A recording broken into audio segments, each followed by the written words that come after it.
Hi, welcome to Naptime Nutrition. I'm Yaffi Lvova, registered dietitian, nutritionist, and owner of Baby Bloom Nutrition. And today with me, I am excited to have again Rachel Heineman, and we're going to be talking about how to give yourself grace. Thank you so much for joining me on this lovely morning/afternoon. Yes, of course. Yeah, I'm 3 hours ahead of you, but it's nice to be back. Yeah. And we were just discussing the weather. It is a very cool 106 degrees here in Arizona.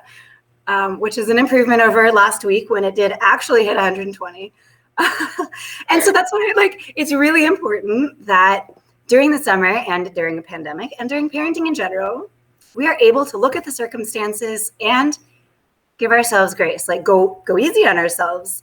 And we hear that all the time. It's like one of these things that we hear that goes in one ear and out the other, like enjoy this time with your baby while they're screaming and throwing up on you.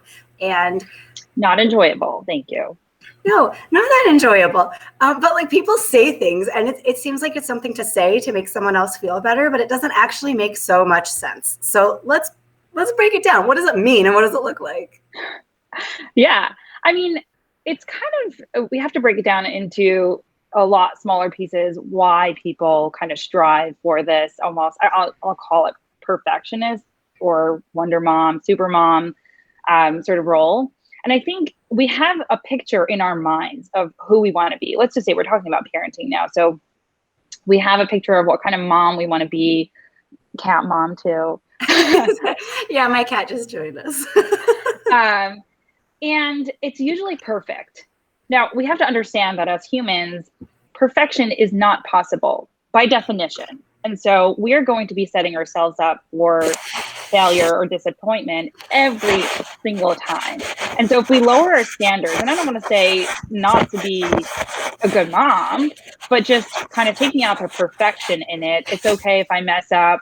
It's okay if I go with the flow. It's okay. Not even mess up. It's okay if I'm, intentionally, having more screen time.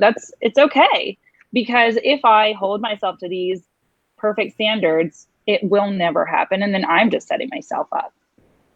Right. And when we as parents set ourselves up for failure, it's going to affect our relationship with our kids. It's going to reflect our relationship with our spouse and family members and friends and kitties.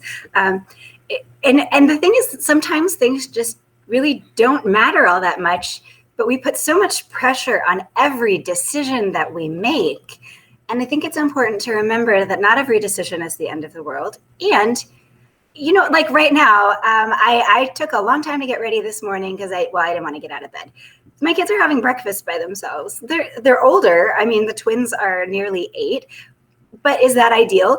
No, that's not ideal. Ideal is I'm sitting with them having breakfast, but it's okay. And you know what? They're going to benefit from that small amount of independence that they're having. I can look at the bright side of that and realize I made a decision to do something that wasn't perfect, and that's okay.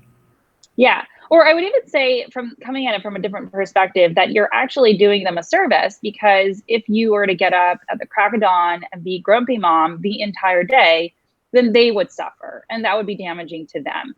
So by taking care of yourself first, besides for that they see that self-care is important, and they'll mirror that, they now have a not so grumpy mom, or at least after coffee, not so grumpy mom.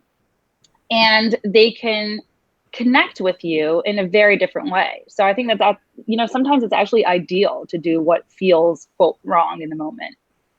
Yeah, I think that's a great point. And a lot of times we just feel like we need to do everything from the time that we get pregnant to the time that the kids actually come out. And then beyond that, we're so in charge of every angle that as they get older, sometimes it's a little bit difficult to let go of that control. And even if we're not talking about kids, even if we're just talking about being a human during a pandemic or being a human towards the end of a pandemic, these are really important things, that not everything has to go according to plan and not everything has to be textbook perfect in every moment. And the truth is, life is much more vibrant if you allow yourself that space to be momentarily imperfect. And that imperfect is in quotes, according to your definition, because the truth is that you, as you described, you might end up somewhere that's even better than you had anticipated by taking that step back and taking a breath. Exactly. And the faster you're able to do that, the happier you'll be. So you can do this when your kids are young or when they're older, but there will be a time when you realize that it's not in your control at all. And so if you realize that earlier on, you can go with the flow and, with the spontaneity, you can find these really, really special moments. I love that. I love that. With the spontaneity, you can find these really special moments, because a lot of times the best moments didn't come from a plan. Exactly. We try to plan these things, and sometimes you just, you can't plan someone's reaction. You can plan whether you get somewhere on time and you buy your tickets and you get into X event, but you can't plan how it's going to resonate with each individual. Exactly. Yeah. And, the most unpredictable of humans are the kids. And so if they're having a bad day, or if they just don't feel like sleeping that night, you're not going to make them. Yeah. Just like I'm not going to make this cat tail stop being in my face. Exactly. It's true. We don't have control over everything. And when we try to exert control over everything, everyone just ends up being frustrated and angry. Exactly. Yeah. And something that I, do a lot with my clients in practice is it's so easy for us to sit here on Nap Time Nutrition and say, relinquish the control, just do it. And they're like, okay, but how? I already know that. And so, really looking at what are you holding on to so tightly with this control? What feels chaotic internally that you have to, that you feel like you have to hold on to this control? Very often it's like an emotional sort of turmoil internally. And we have to process through a lot of those inner emotions. So getting support for yourself is also really important. I want to put out there that I understand I'm saying these sorts of things. It's not exactly that easy just to do. Yeah. You know what? It's interesting that you brought that up. At the previous Nap Time Nutrition, I had Michael Klinkner on, who's a child therapist, and we were talking about what to do when your child is being bullied. And that was the second time I had him on. The background story with him is I connected with him on Instagram, and I contacted him personally because I have a child who's anxious. And after speaking to him about what the next steps were, he in no uncertain terms told me, don't worry so much about your kid. You need to go get help. Because I love that. Not only and it's not a modeling thing, because he doesn't see me seeking out a therapist and having meetings with a therapist, but he does see me having the effect of having started an anti-anxiety pill and going to therapy and having some of my own anxieties worked through. And in that way, he can deal with his anxiety. And so it's just interesting that I was very thankful that he was that blunt with me, because the thing is, we do need to care for ourselves first. Exactly. Yeah. And similar to, we talk about the relationship with food all the time. In order to help your kid develop a healthy relationship with food, you need to look at yourself in the mirror long and hard before you ever point any fingers toward the kids. It's so true. It's so true. And I did a segment on that as well with Amelia Sherry, who focuses on, she's very niche. It's the food relationship between mother and daughter when the mother has a history of eating disorders or disordered eating. So yeah, unfortunately, maybe not that niche. Right. No, I mean, it seems so specific, but there are so many people who need that message. But the thing is, we go back to the old example of the airline, how you put on your mask first. The reason you put on your mask first, even though it seems counterintuitive, is because that you need to be in a calm place to take care of the child. How many seconds is it going to be from the time you put on your mask to the time they put on their mask? It's not going to make a difference to the amount of oxygen they're inhaling, but it is going to make a difference to how you feel and how you cope with the situation. And that's exactly what it is. If you need 15 minutes to sit on the couch and read rather than prepare dinner, and that means you're going to bring in pizza instead of having this dinner that you had in mind, that's okay. That's giving yourself grace. And absolutely, the family will benefit from that. And we don't have to worry about the differences in nutrition from one meal to the next, because we know that health is not just physical, that we do have to care for our emotions and our mental health. And sometimes, pretty often, that means defrosting fish sticks instead of making coq au vin from the chicken that was running around your backyard 10 minutes ago. That never happens in real life, only on Instagram. Only on Instagram, or like if we talk about our grandmothers back in the shtetl, Exactly. Yeah, they had a lot more time to cook. But yeah, I think that kind of, just leading into the social media conversation is that a lot of this stems from people see a picture perfect story on people's pages, even people who share vulnerability on social media. It's always or not always, it's usually with a beautiful photo, or we're on the other side, it's all perfect. And we get a very small picture of what's actually going on. And then we hold ourselves to standards that aren't realistic because we're not matching it to a real person. Yeah. We're matching our entire movie to someone else's preview. Exactly. Yes. I love that analogy. And it's not sustainable. And even thinking about my own feed, I've tried to be vulnerable, but I didn't take pictures of pizza night. I mean, the pizza nights I take pictures of are when I make the pizza. But there are plenty of times we have store-bought pizza probably once a week, but I don't really put that in pictures because it doesn't occur to me to put it in pictures. I'm too busy in the moment. And that's the other thing. Like maybe when we make these really balanced meals and like the picture perfect meals, we're not as in the moment. We're focused on telling everyone how great we are for making these wonderful meals. Exactly. Yeah, but I think just kind of like for ourselves to realize, even if we are on social media, take it with a grain of salt. And then if you see that you're, running down that rabbit hole, get off of it. It's not, the algorithm is not meant to make you feel good. And it's, we're going to end up doing the comparison thing. So either get off of it or just know that this person is not portraying their entire life.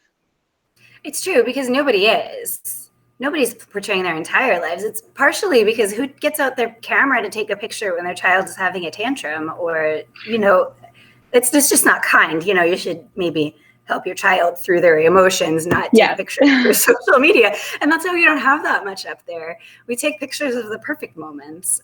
But we need to remember that just as we post pictures of our own perfect moments, that's what we're getting from other people also.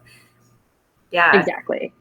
So, okay, so let's talk about some practical things. What does it mean to give yourself grace? In my life, I have realized I need to take breaks during the day, that waiting till the kids go to sleep to sit down and melt in front of the TV is not all that effective for me. I don't feel more relaxed. I don't feel more willing to cope with the next day.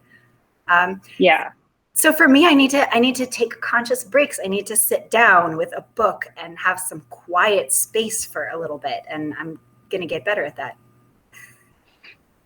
Yeah. Well, ultimately the answer to this question is going to vary for each individual. Yeah. So depending on what your resources are, what your personality is, what fits, because we're not telling you to do things that are not possible for you. But, let's say you have the resources to get more help, whether it's with babysitting, cleaning help, something that's a little bit more unconventional, like some people hire a chef if they have cash just flying around, and are absolutely, allergic to the kitchen. My point is hire out, if you have the resources to do so, to give yourself a little bit of a break and not to feel compelled to take that time to actually do something. If it means being able to take a nap or read a book or watch a movie or talk on the phone, or just stare at the walls, that's just enough sometimes. It's also important, like we were talking about before, to give ourselves some grace with the food. So if it means frozen dinners, or, even for ourselves, if ordering in one night or a few nights, something that we wouldn't ideally choose, but it gives us a little bit more energy and time, then absolutely go for it. And absolutely ask for help. Like if you have a spouse or partner, they should be helping out just as much. Ask for family members' help if they live around you, for friends' help. Ask is really important. And ask for something specific, because people want to help, but they don't know what to offer. And so some people are suggesting my cat go crazy. Okay, well, see, that's something I'll edit out for the podcast. So Some people suggest having a list of things around the house just so you have a visual when someone asks how they can help. Because in that moment, if someone's asking how they can help you, there's a high chance that you're probably pretty stressed out, you know? So if you have a list of like, can you help organize the play area? You know, and it doesn't have to be scrubbing toilets. It can be, depending on your relationship with that person, but it could be something like, I'm trying to get better about prepping vegetables. You think you can chop some? You know, it can be a lot of different things, and whatever you're comfortable with, feel okay asking. I mean, flip the situation. If your friend was struggling and you presented an opportunity for them to have some help, how would you feel helping them? You'd feel good about yourself. So allow your friend to have that opportunity and take them up on the offer. Yeah. Yeah.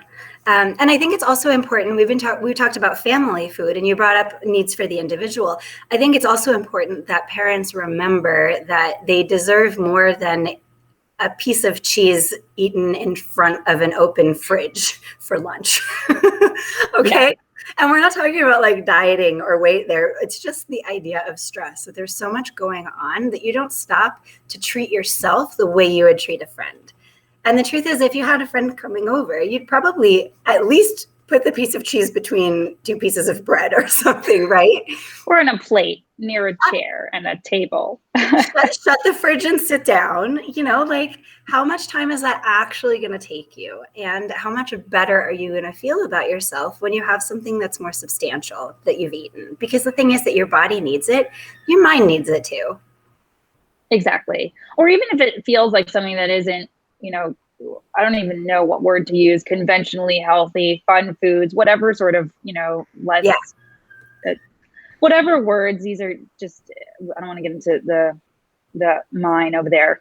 But if it means to treat yourself, then that's absolutely the best thing for you. Yeah. Yeah. And so here's the difference that I want to really put out. Okay. Oreos. I love Oreos. Oreos are good. So here's the thing.